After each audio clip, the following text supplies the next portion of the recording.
नमस्कार, मैं अमित। आप देख रहे हैं जन नेटवर्क। बीती रात इस सदी के सबसे बड़े ट्रेन हादसा हुआ, जहां रेल दुर्घटना भारत में घटी और जिसके कारण अब तक 261 लोगों की मौत की खबर है और 900 से ज़्यादा लोग घायल हैं। इस मंजर के लिए जिम्मेदार कौन है, ये सबसे बड़ा सवाल है।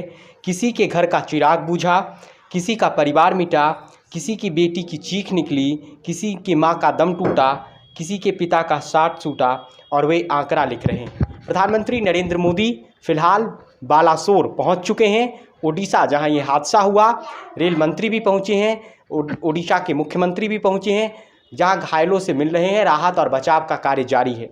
लेकिन सबसे बड़ा सवाल यही है कि इन हादसों के लिए जिम्मेदार कौन है। क्या रेलवे में जब वंदे मातरम ट्रेनें चलाई जाने लगी है तो क्या रेलवे के जो बेसिक इंफ्रास्ट्रक्चर है उस पर ध्यान नहीं दिया जा रहा है? क्या रेल प्रशासन और रेलवे इन दुर्घटनाओं के लिए किसे जिम्मेदार मानेगा? क्योंकि इतनी बड़ी दुर्घटना अगर हुई है, 261 लोगों की मौत की खबर है, 900 से ज़्यादा लोग अभी भी घायल हैं बताए जा रहे हैं, तो इन मौत के लिए जिम्मेदार कौन है? किसी न किसी को इस मौत की जिम्मेदारी लेनी होगी।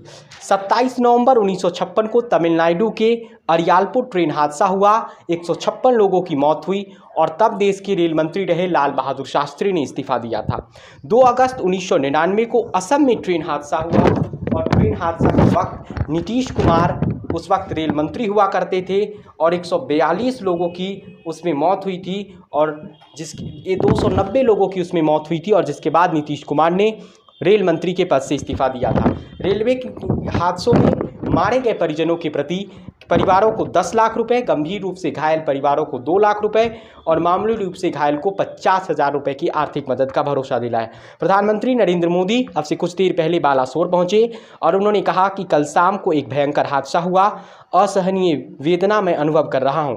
इस यात्रा में अनेक राज्य के नागरिकों ने कुछ न कुछ कमाया है, कई लोगों ने अपना जीवन खोया है। यह एक बहुत दर्दनाक हादसा है, मन को विचलित करने वाला है। जिन परिवारजनों को इंजरी हुई है, सरकार उनके उत्तम स्वास्थ्य में कोई कोर कसर नहीं छोड़ेगी। जो परिजन हमने खोए हैं वे तो वापस नहीं लौट पाएंगे, लेकिन सरकार उनके परिजनों के दुख में उनके साथ खड़ी है। प्रधानमंत्री नरेंद्र मोदी ने यह भी कहा कि घटना अत्यंत गंभीर है, हर प्रकार की जांच के निर्देश दिए गए हैं। जो भी दोषी पाया जाएगा उसको सख्त से सख्त सजा दी जाएगी, उसे बख्शा नहीं जाएगा। ये घटना पहुंचे और उन्होंने कहा कि कल शाम को एक भयंकर हादसा हुआ, असहनीय वेदना मैं अनुभव कर रहा हूं। इस यात्रा में अनेक राज्य के नागरिकों ने कुछ न कुछ कमाया है, कई लोगों ने अपना जीवन खोया है। यह एक बहुत दर्दनाक हादसा है, मन को विचलित करने वाला है। जिन परिवारजनों को इंजरी हुई है, सरकार उनके उत्तम स्वास्थ्य में कोई कोर कसर नहीं छोड़ेगी। जो परिजन हमने खोए हैं वे तो वापस नहीं लौट पाएंगे, लेकिन सरकार उनके परिजनों के दुख में उनके साथ खड़ी है। प्रधानमंत्री नरेंद्र मोदी ने यह भी कहा कि घटना अत्यंत गंभीर है, हर प्रकार की जांच के निर्देश दिए गए हैं। जो भी दोषी पाया जाएगा उसको सख्त से सख्त सजा दी जाएगी, उसे बख्शा नहीं जाएगा। ये घटना रूहें कांपने वाली है। कितने अरमान लोगों की थी, वे अरमान टूट गया है। लेकिन सवाल ये है कि भारत में जब वंदे मातरम ट्रेनें चलाई जा रही है, जब प्रधानमंत्री एक के बाद एक वंदे मातरम ट्रेन की हरी झंडी दिखाते हैं, तब इस तरह की ट्रेन दुर्घटना 21वीं सदी के तीसरे दशक के भारत में चिंताजनक है। क्या ऐसा न्यू इंडिया आपको चाहिए जहां विकास के अंधे लालच में लोगों की मौत हो? क्या रेलवे बेसिक इंफ्रास्ट्रक्चर के विकास पर काम नहीं कर रही है?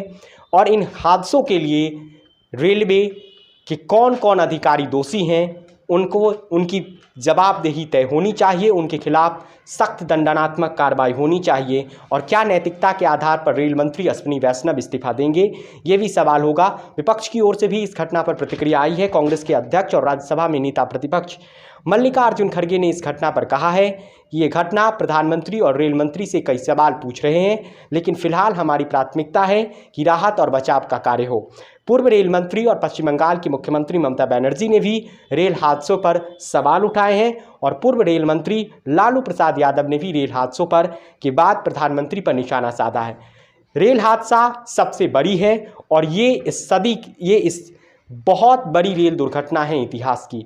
इस पर राजनीति नहीं होनी चाहिए। फिलहाल ज़रूरत है कि राहत और बचाव का कार्य पूरी शिद्दत के साथ हो और जिन परिवारों ने अपने लोग खोए हैं उन के परिवारों पर मलहम, उनके जख्मों पर मरहम सरकार लगाए, दोषी अधिकारियों पर कार्रवाई हो, लोगों की जिम्मेदारी और जवाबदेही तय होनी चाहिए और ये हर हाल में सुनिश्चित हो कि इस तरह के हादसे अब भारत में नहीं होंगे। इसके दोषी कौन हैं और क्या रेल मंत्री को नैतिकता के आधार पर इस्तीफा नहीं देना चाहिए? आप ये वीडियो जन नेटवर्क पर देख रहे थे। अगर ये वीडियो आप यूट्यूब पर देख रहे हैं तो चैनल को सब्सक्राइब करें। अगर ये वीडियो फेसबुक पेज पर देख रहे हैं तो पेज को फॉलो करना ना भूलें। वीडियो को ज़्यादा से ज़्यादा शेयर करें। बहुत बहुत धन्यवाद।